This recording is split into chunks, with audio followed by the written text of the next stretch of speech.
অর্থনীতিতে যদি স্বস্তি না থাকে তাহলে কোনো সংস্কার কাজে আসবে না বলে মন্তব্য করেছেন সেন্টার ফর পলিসি ডায়ালগ সিপিডির সম্মাননীয় ফেলো ডক্টর দেবপ্রিয় ভট্টাচার্য। অর্থনৈতিক সংস্কারের ক্ষেত্রে সরকারের সমন্বয়, স্বচ্ছতা ও সহযোগিতার অভাব রয়েছে বলেও মনে করেন তিনি।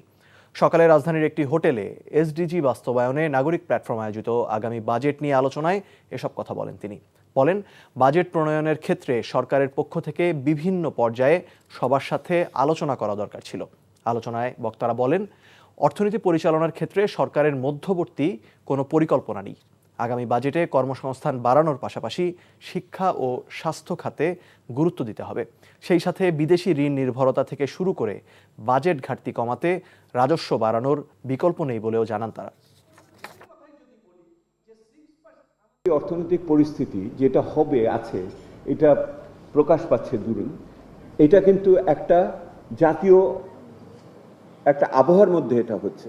এটা তো অর্থনীতি তো বাইরের কিছু না।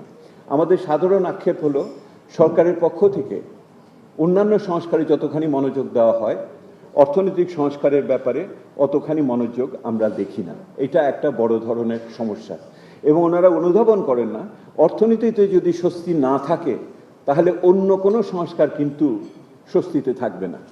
এই ঈদে জামা জুতো অ্যাক্সেসরিজের ডিসকাউন্ট।